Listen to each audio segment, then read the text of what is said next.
बहुत पहले एक जादुई जंगल था। इसे फुसफुसाते जंगल कहते थे। पेड़ हवा में राज की बातें करते थे, फूल अपने अंदर की रोशनी से चमकते थे, जानवर बातें करते थे, लेकिन ये जंगल छुपा हुआ था। केवल साफ दिल वाले ही इसे ढूंढ सकते थे। गांव वाले फुसफुसाते जंगल की कहानियां सुनाते थे। वो इसके जादू और अजूबों के बारे में बताते थे, लेकिन बहुत समय से कोई भी वहां नहीं गया था। रास्ता खो गया था। राजू, सारा और हर्ष गांव के सबसे बहादुर बच्चे थे। वो सबसे ज्यादा क्यूरियस भी थे।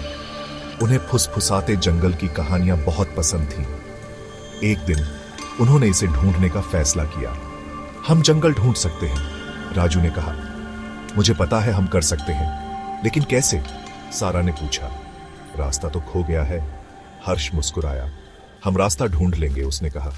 हमें बस ब्रेव बनना होगा। तीनों दोस्तों ने अपने एडवेंचर के लिए सामान पैक किया। वे बहुत उत्साहित थे और उनके चेहरों पर मुस्कान थी।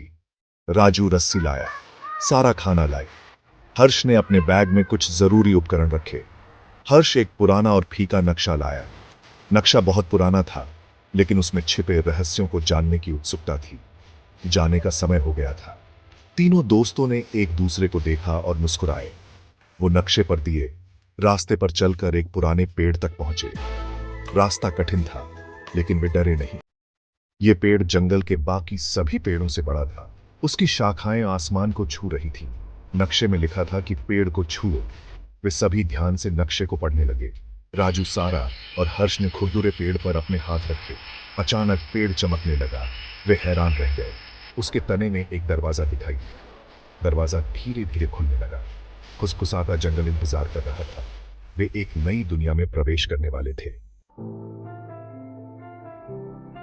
राजू, सारा और हर्ष दरवाजे से अंदर गए। सब कुछ अलग था। हवा जादू से झिलमिला रही थी। पेड़ अनसुनी धुन पर झूम रहे थे। जानवर प्यार से बातें कर रहे थे। वाह, सारा फुसफुसाई, ये कहानियों से भी ज्यादा खूबसूरत है। वो चमकते काई वाले रास्ते पर चले। रोशनी से बने पंखों वाली तितलियां रास्ता दिखा रही थी। जो कुछ भी वो देख रहे थे, उससे दोस्त हैरान थे। उनका रास्ता एक क्लियरिंग तक गया, जहां सूरज की किरणें पेड़ों के बीच से छनकर आ रही थीं। बीच में एक विशाल ओक का पेड़ था। उसका एक चेहरा था जो बहुत ही रहस्यमय लग रहा था। पेड़ बोला।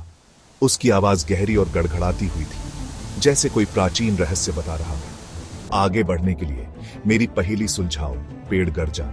उसकी आवाज पूरे जंगल में गूंज उठी। किसके पास आवाज नहीं होती लेकिन बोल सकता है? शरीर नहीं होता लेकिन टूट सकता है। पैर नहीं होते लेकिन सफर कर सकता है। पेड़ ने अपनी पहेली पूरी की। राजू और हर्ष चकरा गए। वे सोच में पड़ गए। उनके दिमाग में कई विचार आ रहे थे, लेकिन सारा को जवाब पता था। उसने आत्मविश्वास से कहा, जवाब है खामोशी। उसने कहा, उसकी आवाज में दृढ़ता थी। पेड़ मुस्कुराया। सही, तुम जा सकते हो।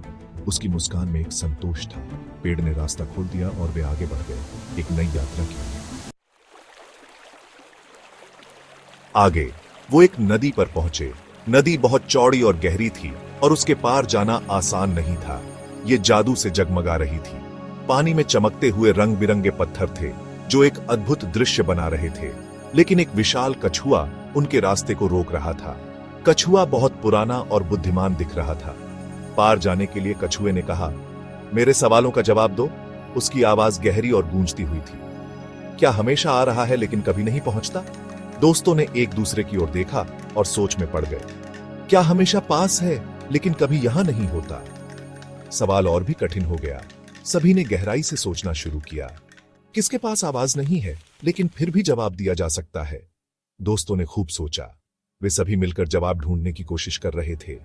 राजू ने जवाब दिया, कल हमेशा आ रहा है लेकिन कभी नहीं पहुंचता। उसकी आवाज में आत्मविश्वास था। सारा ने कहा, भविष्य हमेशा पास है लेकिन कभी यहां नहीं होता। उसने मुस्कुराते हुए कहा। हर्ष ने खत्म किया, एक गूंज के पास आवाज नहीं होती लेकिन फिर भी जवाब दिया जा सकता है। शाबाश, कछुए ने कहा। उसकी आंखों में संतोष था। उसने अपना सिर नीचे किया और उन्हें पार जाने दिया। दोस्तों ने खुशी खुशी नदी पार की और अपनी यात्रा जारी रखी। रास्ता एक भूल भुलैया में गया, लेकिन बाढ़ हिल रही थी। हर बार जब दोस्त मुड़ते रास्ता बदल जाता। हम कभी बाहर नहीं निकल पाएंगे। राजू रोया, लेकिन हर्ष ने कुछ देखा। देखो, उसने कहा, तितलियां हमें रास्ता दिखा रही हैं। उन्होंने तितलियों का पीछा किया। छोटे जीव उन्हें भूल भुलैया से होते हुए दूसरी तरफ ले गए।